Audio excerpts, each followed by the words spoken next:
now that we have Chennis as our next head coach, who did a magnificent job at Benedict College, going undefeated in back-to-back seasons and leading his team to the playoffs. Now that we have that guy who we know can turn the program around, it's time to talk about the team going forward. It's time to talk about recruiting. It's time to talk about all of these things and what we want to see for next season. And we will talk about that a lot more in further discussion during a live show with me, Tuck, and a couple other guys just talking Bulldog football. So look out for that because I will announce that. But as far as me, now that we have Coach Berry, when he comes to campus, and this is just my opinion, we know Benedict guys are coming with him, and we're excited for that, right? Because now we're going to get great talent from that school. We're going to mesh with our talent. We're going to go and recruit some guys, and this team is going to be a lot better next season. That's what we're anticipating. I do want him to talk to the team and try to keep the rest of our playmakers here. You know, and the reason why I say that is because I know for a fact that when a new coach comes, the current players on that roster, they may get a little worried. They may get a little worried, right? Is my spot going to be safe? Is this going to be a thing of favoritism? You know, what's going to happen to me? I get it. And I just want him to assure those guys that, hey, yeah, some kids are going to come with me from my previous school, but the best man will get the job. And I want him to just reiterate that to those kids and, you know, let them know that it's not going to be a tale of favoritism. You know, I don't care what this kid did for me here. He's going to have to come and he's going to have to battle you for this spot, and we'll see who wins that. Also, I think the transfer portal is something we need to hit a lot heavier than what we've done in the past few seasons. I do think that some of our biggest contributors to this past season came from the transfer portal. Aiden Weber on defense, Keshawn Toney on offense. We have to use the transfer portal a lot more. Just think of the talent we can get from the surrounding areas in South Carolina. Okay, if Jackson State was able to get some of the biggest contributors from Wofford College, why can't we?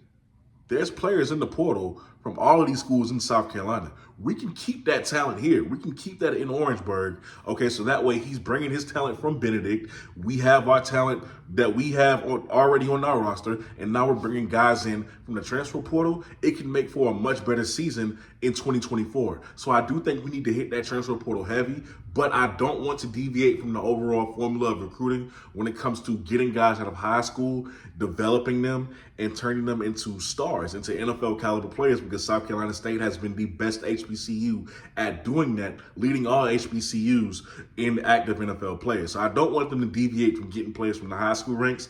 I just think that we can hit the transfer portal a little bit more. So that's what I want to see as far as recruiting goes and as far as retaining our roster.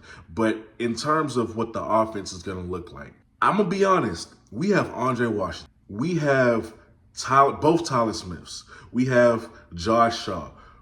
We could really run an up-tempo offense. We could really run an up-tempo offense with the speed and athleticism that we have, and we could be deadly at it. Like, I just want to hammer that home. We could be deadly at that. And then you look at the wide receiver position. You got Jalen Linder, 6'4", Nigel Johnson, 6'5". You have Justin Smith-Brown. So now we got Shamonte Burgess. So now you got a combination of size and speed in the receiver room. And trust me, I can't disclose the information, but that ain't the only receivers we got. Keshawn Toney, if I'm not mistaken, has one more year left of eligibility. This offense and the potential we have, all we have to do is we just have to run the right. We just have to have the right system. We just have to have the right system, and this team can take off. So a part of that is having the right offensive coordinator. And we all know Benedict's offensive coordinator is a very good coordinator. Now, the thing is, I heard that he may be up for the job at Benedict as well. So I don't know what's going on with that, but I hope that we get him. I do, because I need somebody to look at the talent that we have and, know how, I need somebody who knows what to do with this talent. Last year, it wasn't the best. It was very predictable. I left many games just scratching my head and a little frustrated because I know we could have won those games. Like, think about it. We could have upset Charlotte. We could have upset Charlotte at their house. That could have been a big upset. We should have beaten Morgan State. We should have beaten Tennessee Tech. That should have been 3 wins. 3 more. It should have at least been a 7-win season. So with the right offensive coordinator, we can do that. We can go back to putting up points on the board. Our calling card has always been defense, yes. It's always been running the ball, it's always been defense, but we have the talent now to expand. We can be more of a balanced offense. We don't have to have games of 55 yards passing or 100 yards passing on a weekly basis. We could really be something special. Overall, this is recruiting season, and I cannot wait to hear about the guys who are going to be committing to South Carolina State. I can't wait to see the guys that we're going to be getting from Benedict. I'm just excited about it. But this is what I want to see, just a little bit of what I want to see going forward. And like I said, we're going to talk about this way more in depth when I have my live show. So be on the lookout for that. We're all going to sit down and talk. And if y'all have any questions, the viewers watching, we'll bring y'all up too. But this is just me wanting to get my initial thoughts out on what I want to see from the Bulldogs next season.